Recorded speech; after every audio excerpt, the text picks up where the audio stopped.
Por que isso é importante? Porque a partir do momento que a etiologia for primária, a sequência de condução ou a forma como a qual você vai conduzir o seu paciente é completamente diferente quando você falar que ela é funcional ou secundária. Qual é a diferença entre esses dois cenários? Olá a todos, aqui quem fala é Thiago Bignoto do Devolve Club. E hoje nós vamos abordar um tema muito interessante e básico que você já tem que ter consciência, porque isso aí faz toda a diferença quando formos manejar um paciente com insuficiência mitral.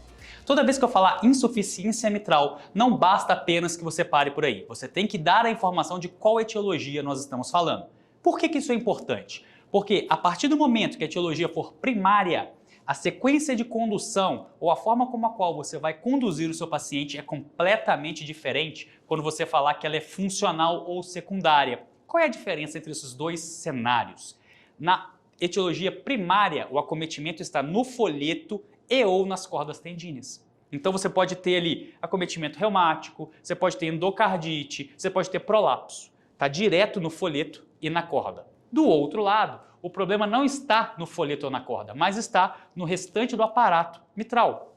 Anel mitral ou mesmo no próprio ventrículo, na parede do ventrículo. Exemplo clássico, uma insuficiência cardíaca com fração de ejeção reduzida e cardiomiopatia dilatada. Imagine que o ventrículo esquerdo então se dilatou por qualquer razão que seja, ou um infarto, cardiomiopatia isquêmica, ou hipertensão descontrolada, outra doença qualquer. E essa dilatação fez aumentar a cavidade e ao aumentar a cavidade, a parede que agora se deslocou traciona pelo músculo papilar e pelas cordas os folhetos. Quando ele faz isso, ele não deixa o folheto fechar adequadamente e pode gerar uma insuficiência mitral. Diferenciar esses dois tipos de etiologia é fundamental. Quando você está diante de uma etiologia primária com sintomas, a indicação de tratamento ela é muito mais robusta. Quando você está diante de uma funcional e sintomas, primariamente você deve otimizar o tratamento clínico, para depois pensar em intervenção. Ou seja, muda tudo. São dois caminhos diferentes. E não para por aí. Quando você pensa em insuficiência mitral funcional, atualmente, você também tem que entender quais são os subtipos de insuficiência mitral funcional. Exemplo bem simples, não vamos aprofundar muito hoje, mas é bom que você já saiba.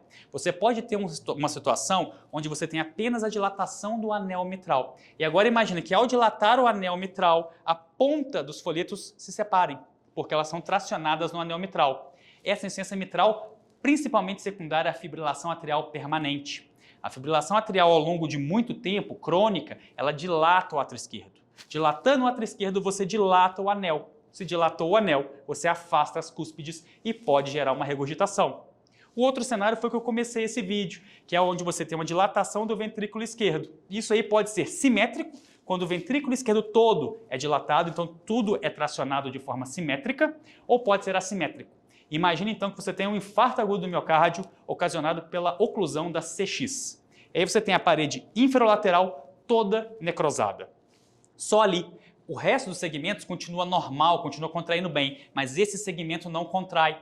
Ao não contrair, ele traciona só aquele lado ali, o folheto, porque aquela parede está morta. Ao fazer isso, você gera uma tração assimétrica e pode também atrapalhar a coaptação dos folhetos. Então você também tem um outro tipo de insuficiência mitral funcional. E conhecer isso é importante, primeiro, para você falar em prognóstico, segundo, para falar em classificação e terceiro, para propor tratamento. São técnicas diferentes que podem ser usadas de plastia, troca valvar e até mesmo de tratamento percutâneo transcatéter com mitraclip, ok? Um grande abraço e até a próxima!